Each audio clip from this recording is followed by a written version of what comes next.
नमस्कार दोस्तों, योगेश टेक्निकल में आपका फिर से बहुत बहुत स्वागत। दोस्तों, आज के इस वीडियो में हम एक double door frost free refrigerator में RX34A को गैस चार्जिंग करेंगे तथा हम इसे बिना ड्राई नाइट्रोजन के फ्लैश करवाए ही गैस इसमें चार्ज करेंगे और बिना कोई चोकिंग की समस्या आए हमारा जो रेफ्रिजरेटर है वो बेधड़क चलता रहेगा। वो कौन कौन से मापदंड हैं, वो कौन कौन सी बातें हैं जिन्हें आप अपनाकर इस चोकिंग वाली समस्या को बाईपास कर सकते हैं, वो सभी बातें मैं आपको वीडियो में बताऊंगा। और मैं आपको यह भी बताऊंगा कि कौन से कितने लीटर के रेफ्रिजरेटर में फ्रोस्ट फ्री में आपको कितने नंबर का कंप्रेसर लगा सकते हैं, वो सभी नंबर भी मैं आपको इस रेफ्रिजरेटर में बताऊंगा। और आप कैपिलरी का कितना नंबर इस्तेमाल करेंगे फ्रोस्ट फ्री वाले रेफ्रिजरेटर में, ये बातें भी हम वीडियो के दौरान करते रहेंगे। अगर आप चैनल पर नए हैं तो वीडियो में लास्ट तक बन रहिएगा। अगर आप परिपक्व हैं तो वीडियो को स्किप कर सकते हैं।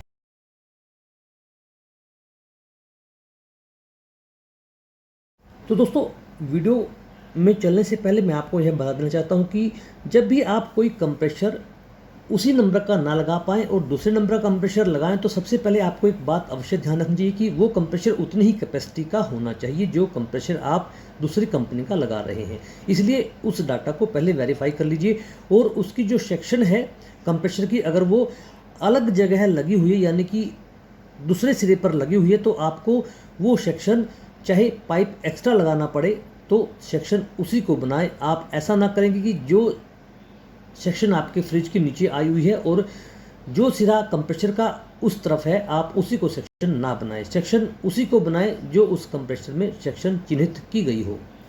तो दोस्तों, सबसे पहले आपको कंप्रेसर बेस पर रखते ही वो सभी ब्रेजिंग कर लेनी है जो हमारे इस प्रोसेस के लिए ज़रूरी है। इसलिए हमने डिस्चार्ज को ब्रेज कर लिया, सेक्शन को ब्रेज कर लिया। अब हम इसके ड्रायर को चेंज करेंगे तथा कैपिलरी को भी ब्रेज करेंगे और वो सभी ब्रेजिंग कर लेंगे।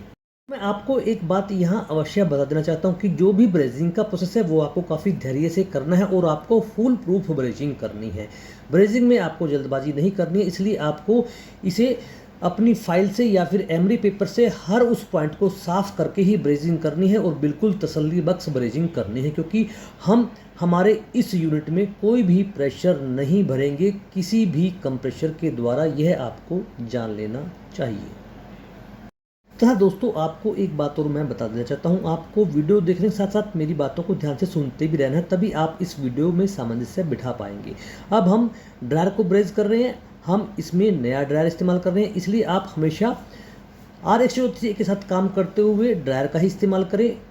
आपको स्टनर का इस्तेमाल नहीं करना है और आपको ज़्यादा देर तक ड्रायर को गर्म नहीं करना है। बहुत सावधानी से और जल्दी से आपको इस ब्रेजिंग को करना है ताकि आपका ड्रायर ज़्यादा गर्म ना हो, नहीं तो आपका जो ड्रायर है उसमें जो सिलिका है वो ख़राब हो जाएगा। और आपको मैं फिर बता देना चाहता हूँ कि हम इसमें कोई भी प्रेशर नहीं भरेंगे लीकेज और हमारी ब्रेजिंग को चेक करने के लिए, क्योंकि इस यूनिट में कोई लीकेज नहीं थी। और अब हमें हमारे जितने भी ब्रेजिंग है वो फुल प्रूफ करने हैं ताकि हम बिना ड्राई नाइट्रोजन के फ्लैशिंग करवाए और बिना एंटी चोक के इस्तेमाल किए हुए RX34A को रिफिल कर पाए। दोस्तों, जिस इस रेफ्रिजरेटर में हम गैस रिफिलिंग कर रहे हैं यह लगभग 280 लीटर का है और इसमें LG कंपनी का 57 नंबर का कंप्रेसर लगा हुआ है। अब मैं जब तक हम ब्रेजिंग कर रहे हैं मैं आपको बताता हूँ कि कितने लीटर वाले में आप कौन सा नंबर कंप्रेसर लगा सकते हैं।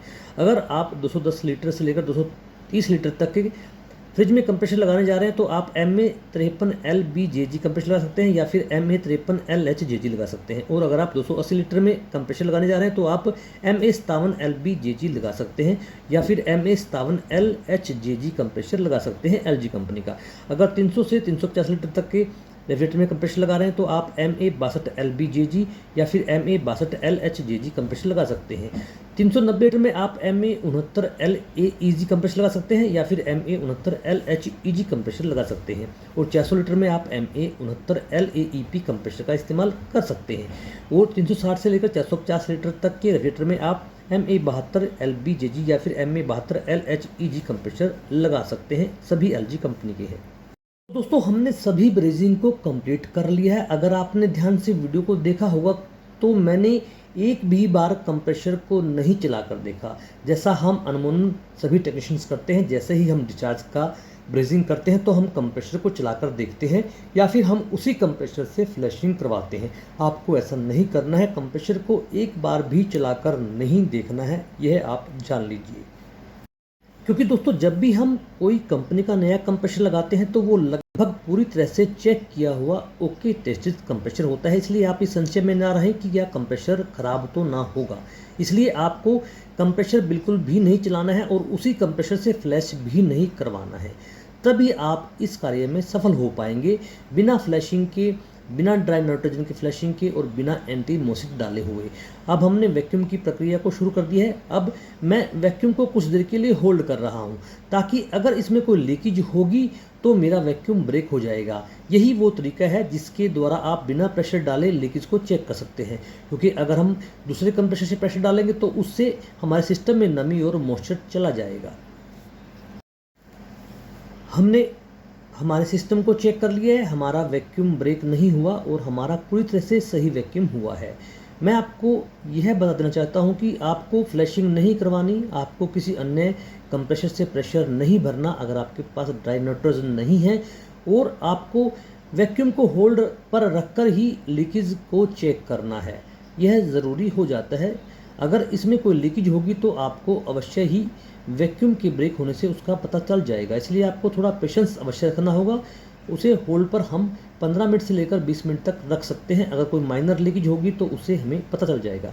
अब हमने गैस को लिक्विड रूप में छोड़ दिया है और थोड़ा प्रेस करवा दिया है, ताकि कोई जो एयर हमारी चार्जिंग लाइन में थी वो भी निकल जाए। जैसा मैं आपको हर बार बताता हूँ कि अगर आपने यूनिट को बंद रखा हुआ है तो आप लिक्विड रूप में रेफ्रिजरेंट को छोड़ सकते हैं।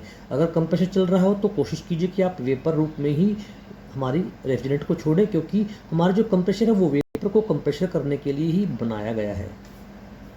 और कोशिश कीजिए कि आप रेफ्रिजरेंट को वजन के हिसाब से ही चार्ज करें। अगर आप ऐसा करते हैं तो आप एक परफेक्ट गैस चार्जिंग कर पाएंगे, क्योंकि दोस्तों हमारा जो बैक प्रेशर है वो मौसम के तब्दील होने से कम या ज़्यादा हो सकता है। रेफ्रिजरेंट धीरे धीरे हमारे सिस्टम में जा रहा है। आप बैक प्रेशर देख सकते हैं, लगभग 0 से ऊपर है और 5 psi के लगभग मेरे को नज़र आ रहा है।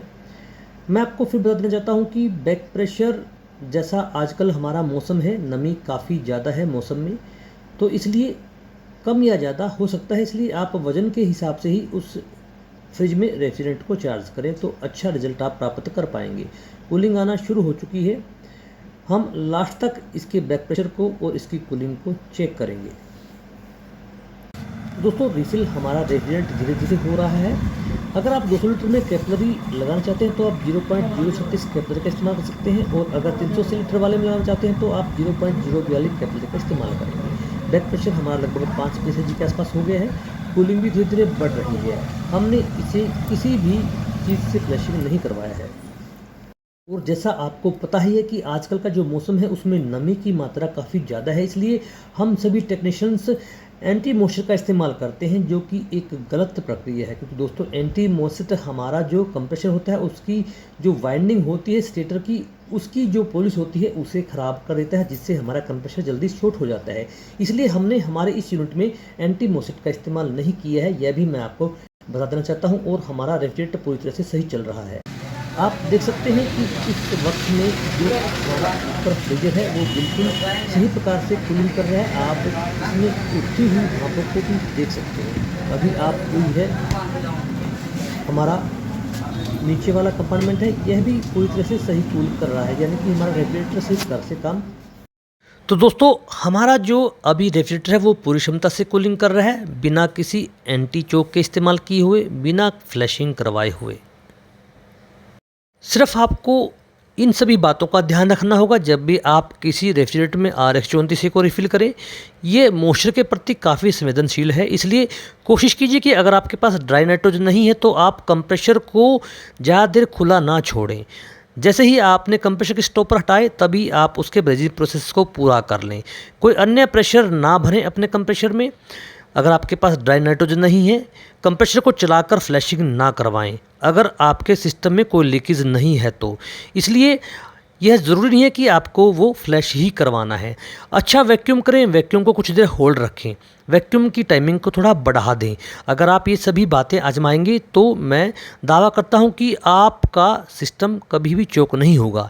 एंटी चोक का इस्तेमाल ना करें, यह कंप्रेसर की वाइंडिंग को ख़राब करता है। तो दोस्तों ये सभी बातें आप अपनाकर एक अच्छा रिजल्ट प्राप्त कर सकते हैं। वीडियो को लाइक और शेयर अवश्य कीजिएगा, चैनल को सब्सक्राइब करना भी मत भूलिएगा।